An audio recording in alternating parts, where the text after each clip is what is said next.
Welcome back to Let's Talk Kashrus, brought to you by the Kashrus Awareness Project. We are joined by Rabbi Shalom Fishbane, Kashrus Administrator for the Chicago Rabbinical Council and Executive Director of ACO, the Association of Kashrus Organizations. Thank you, Rabbi Fishbane, for joining us again. Thank you, Rabbi Yitzchak, for A having me. very popular topic Yes. are refreshers in Starbucks. Ooh, wow. Yes, no, in between. What's the story? So believe it or not, there's not one. Refreshers means a lot of things. Okay. So there's not one answer that all refreshers are off the table. But the more popular ones actually are problematic. And I'll tell you a story. A couple months back, one of my cousins texted me about our Starbucks refreshers kosher. And I wrote back, no. And she wrote back, well, me and my friends are all drinking it. I wrote back, it's still not kosher. She says, why not? And I wrote back, because it has white grape juice concentrate. And she writes back, what's wrong with that? And you know how like you're in an industry and you take things for granted, everybody knows, like if you're in computers, everybody knows what a motherboard is or whatnot. Okay. I was so stunned. What's wrong with that? Grape juice? Stam yenam? And of course I explained what it was and Baruch Hashem, she stopped and got her friends to stop drinking it. But I started asking around.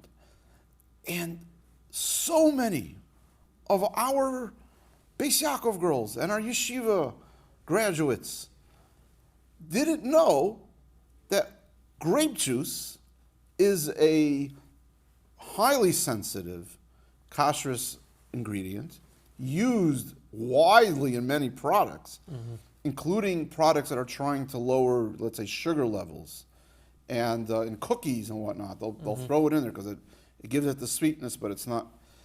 And they just didn't know it was kosher. It was non-kosher. So definitely a problem with refreshers in general at Starbucks with this ingredient. I will also tell you one of the things many times they'll throw into a refresher is a cut lime, a cut lemon. Of course, it's a davar harif. If it has to be under supervision. Davar harif with a knife that's not kosher, it becomes non-kosher. Right. I have many incidents where I walked in and walked into a Starbucks or walked by a Starbucks and saw Unzera mention having that, and I said, listen, I don't like to intrude, but I must tell you that's not kosher. And they were shocked. They were really shocked. So definitely a problem. And you won't see it. It's in the base. Starbucks makes something called lemonade. It's Meaning you won't see them taking a grape juice bottle and pouring it in. No one's squeezing grapes or into things. So it's in the base because we know what goes on into the base. I can tell you it's a problem. You're not even mentioning the kalim issue of what utensils are being used behind the counter, which is a whole here for hours to talk about separate Starbucks. topic, right? But I do want to tell you one very interesting thing. It's a great point that you just talked about sweeteners and grapes. Sometimes you go into these supermarkets and they'll make for you fresh squeezed fruit drink. And they'll take the orange and they'll take the pineapple, they'll take the thing. It's a different subject and it could possibly be okay. But if they're taking grapes and they're making juice for you, even though you think, well, that's actually stam yenam right in front of your eyes. That people don't realize that, oh my gosh, they just made stam, because you think it's a fresh, I could eat it, I could take the grape, make a eights and eat it. That's fascinating. And as soon as the guy presses puree, stam It's a yenam. problem. Wow, that's great. Yeah. So stay away from refreshers. Yes. And anything else that we should know about this particular topic? Well, I think stay away from refreshers is a great way, but to understand why. The white grape juice concentrate is stam yenam, aser l'chol hadeis, and we just don't know. And education about what goes into something, and just because somebody else is drinking it. Right. There was one fellow that I mentioned, the story to, and he says, "Oh my gosh, I drink it every.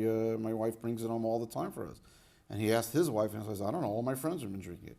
So association and thinking they saw something and this and that is one of the problems that we're trying to tackle. And thanks to you, to bringing awareness and to people to understand what there is that goes behind the scenes, we'll have a different mahalach, a different outlook, and hopefully we'll all keep a higher level of kashrus. Beautiful. And like you said, don't rely on what other people are doing. Become an educated consumer. Yeah. And when you become an educated consumer, you know based on hard facts and knowledge what you may and may not eat. And again, we thank you, Rabbi Fishbane, for enlightening us. Thank you.